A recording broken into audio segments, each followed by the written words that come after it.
On Tuesday of this week, there were 2 tour buses that came and parked over at Snyder's, and the oldest continuously running high school marching band got out. They were from Memphis, Tennessee. And they climbed the stairs up the hill here, lugging their instruments with them. And when they were here, Alan gave them a wonderful tour and history of the church. And then they played Bless This House by Ralph Hale and Home Sweet Home by Henry Bishop. Now, what did the oldest continuously running high school marching band from Memphis, Tennessee have to do with our church here in Lancaster, Pennsylvania?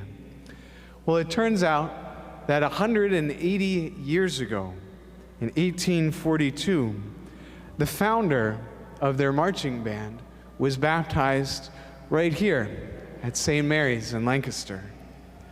They gave us this cool little history book, the history of their band. It says, the Christian Brothers Band, the oldest high school band in America. And here's where it mentions our church. He was born George Shield. George Shield was born in Lancaster, Pennsylvania in April 19th of 1842. His father was George Casper Shield, and his mother was Catherine Connor. His father's family was from Germany, his mother's from Ireland, and both were Roman Catholic. And that was pretty much the demographics of this area in the time, right? German and Irish. On August 23rd, George was baptized by Father Bernard Keenan in St. Mary's of the Assumption Church. Father Keenan was our pastor here for many years. He's got that giant big plaque in the narthex over there. I think he was 50 plus years he was the pastor of St. Mary's. When he was about 10 years old, his parents moved to Baltimore, probably due to the fact that there was no Catholic school in Lancaster, and Baltimore was filled with Catholic schools, four of which were operated by the Christian Brothers. So that's how he got introduced to that religious order. It's a teaching order, the Christian Brothers, and he eventually joined them, taking the name Brother Morellian. And it was this Brother Morellian that eventually wound up in Memphis, Tennessee, and there he formed the high school marching band, which is now the oldest continuously running high school marching band in the United States. Now, when Father Bernard Keenan was baptizing this child 180 years ago, he probably would have no idea that this eventually would become Brother Morellian, and he would have this great tradition.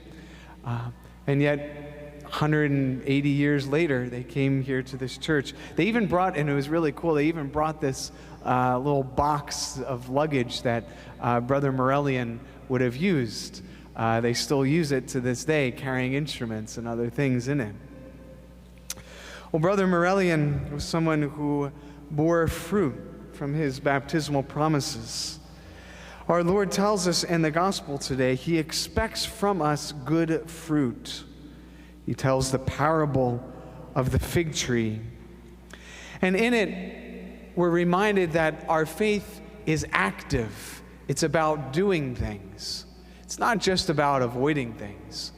Sometimes we get caught up in the idea that perhaps Christianity is about avoiding this, not doing that.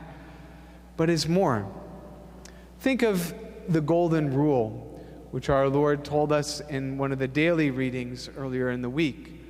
Do unto others as you shall have them do unto you. It's an active faith. It's one that involves doing, not simply avoiding. You know, I'm really good at not doing things. There's a ton of things I don't do.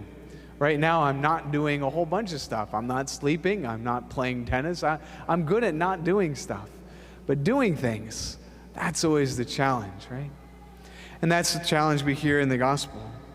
The person had a fig tree planted in his orchard, and when it came time for fruit, they found none. And so the owner of the orchard said to the gardener, "Cut it down. Why should it exhaust the soil?" And the gardener tries to convince him, "Sir, leave it for one more year. I shall cultivate the ground, fertilize it. It may bear fruit in the future." If not, you can cut it down. We are called to bear fruit. We are called to be active.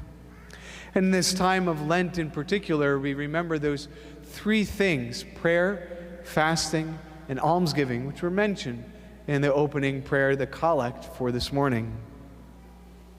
Today I want to focus on that idea of almsgiving, one of the many ways in which we can bear fruit.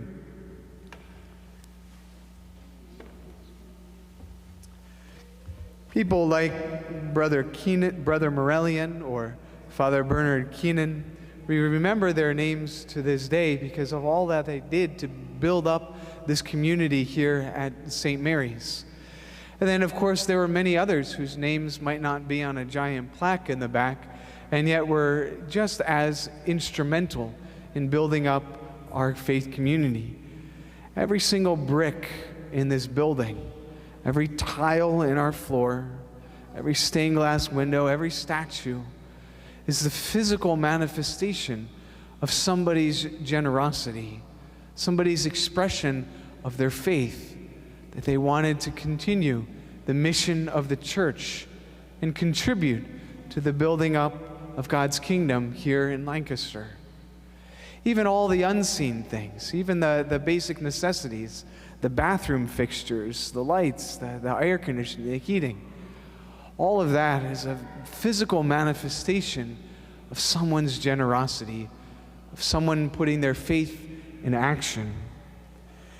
And one of the ways that we do during this time of year of putting that faith into action is by contributing to the Diocesan annual campaign, which you remember I spoke about last week. I gave a brief introduction, but I'd like to once again highlight that. In the ends of your pews, you'll see the pamphlets for the Diocesan annual campaign. This is one of the best ways to give to St. Mary's, best bang for your buck, so to speak, because, of course, the money that goes to the Diocesan annual campaign is assessed to us, and so we have to give that amount. But when we give directly to the campaign, that money is not calculated into our future assessments. So this is one of the best ways to help build up the parish of St. Mary's. And of course, it is a good cause. This is what the diocese uses for the whole year. This is their one and only collection for the entire year. This is what our diocese runs on. You can see in the pamphlet a couple of things that it goes to support. Of course, the daily administration of the whole diocese. Also, 2,000 plus people who have received help from Harrisburg Catholic Charities. This year, well, I guess last year, right, 2021, 580 new students enrolled in Catholic schools. It goes to support the 41 men who are discerning their call to the priesthood and the permanent diaconate. There's 200 people who participated in the virtual Lenten retreat.